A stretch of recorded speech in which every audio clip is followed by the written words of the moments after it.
Hey everybody, this is Clint with Econ for Dummies. Just wanted to talk a little bit about our military spending and our foreign policy. I know most people hear that and you don't think it has anything to do with economics, but actually pretty much anything our government does has an effect on economics. So politics in general has economic consequences. Basically, what I want to talk about is our tactics in this war. I don't really like calling it a war, but I guess that's about the only way you really get it to make, we're fighting an enemy, and I guess that's the only way our politicians can clarify it, or classify it. But the war on terror is basically our only threat. Really. There's no world power out there that's a real threat.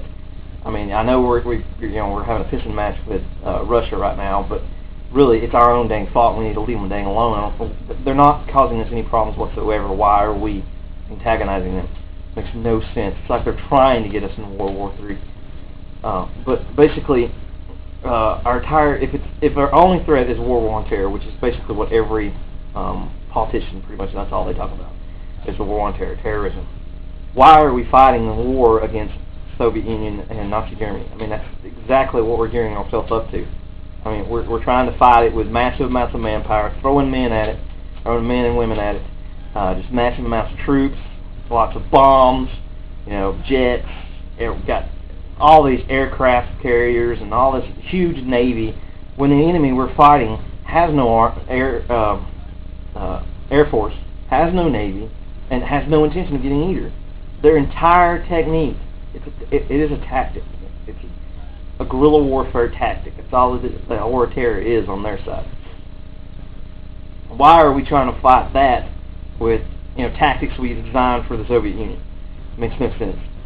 And we could bring all our troops home, take them out of the crosshairs of these terrorists, which have an easy way of killing Americans by improvised explosives and landmines and stuff like that. These horrible. They're horrible for our troops, but they're the only way they can fight. They don't have the manpower to face the United States of American Army. So that's the only way they can fight. We can bring all those troops home, take them out of the crosshairs, like I said, save all that money, the trillions of dollars we spend. Probably half, at least a third of our budget is spent in the Middle East. How ridiculous is that? We're, $5 trillion deficit every year now, and a third of our budget goes to the Middle East to fight this war. It's crazy. We do not have the money for this. It's going to bankrupt us.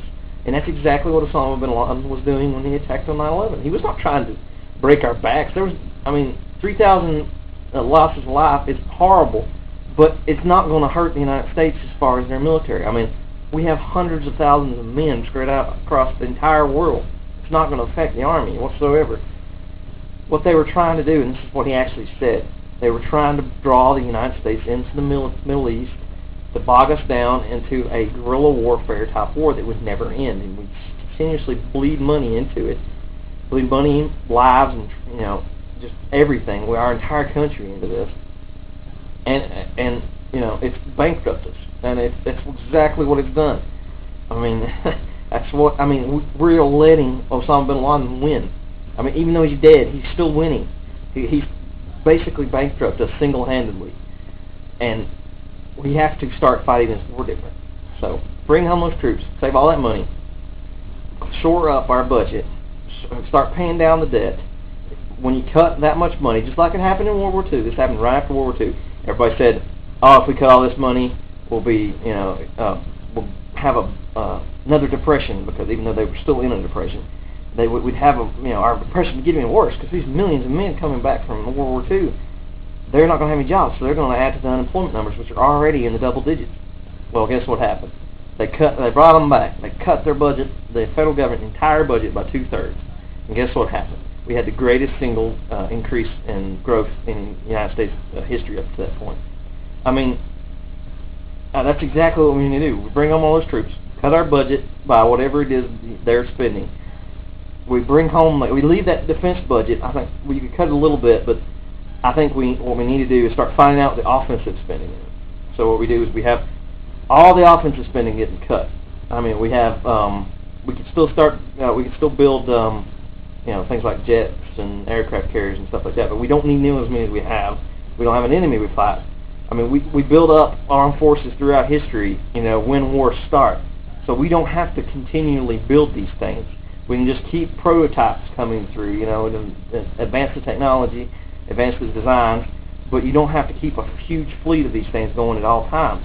You just need enough to defend your borders, defend the area around the United States, and then all the rest of that money be spent on defense technologies. Basically, anti-aircraft, missile defenses and stuff like that actually defends us. I mean, why is it called the Department of Defense if it doesn't defend us? I mean, we have Homeland Security now, we have the FBI, we have the CIA, we have all these different groups that are supposed to be protecting us, and it's like, why do we need this many? I mean, what's the Department of Defense for? But that's not, I mean, that right there, you cut back that, it makes us a lot safer, and then also, instead of having a huge standing army of men, manpower, women, men and women, obviously, I'm not that sexist, but manpower, for lack of a better word, and cut back all that and just keep the most trained, the best of the best, the Navy SEALs, the Army Rangers, the Marines, stuff like that. The guys that, a group of 10 of them can take down a huge base. Those kinds of men, and have them highly trained, highly equipped, with the best technology, the best defensive technology, body armor and stuff like that, to protect our assets, which are them, and highly just train them a lot, and then send them in to take out these organizations, because the organization, what we're fighting, is smaller organizations, like 100 men. So you have these highly trained people go in and take out your targets. And this is what Ron Paul basically said after 9/11. He knew what was going to happen. He knew he was going to end up in these massive amounts of wars. He tried to reestablish the letters of marque of reprisal, which is basically an assassination order on the organization, to go in and get the people that attacked us. Afghanistan didn't attack us. That's the problem. They were harboring people that attacked us, so their government was corrupt, but the people in Afghanistan did nothing against us. Absolutely nothing. And we should have went after the people that done it and the people that supported them instead of attacking the entire country. But that's neither here nor there. It's gone.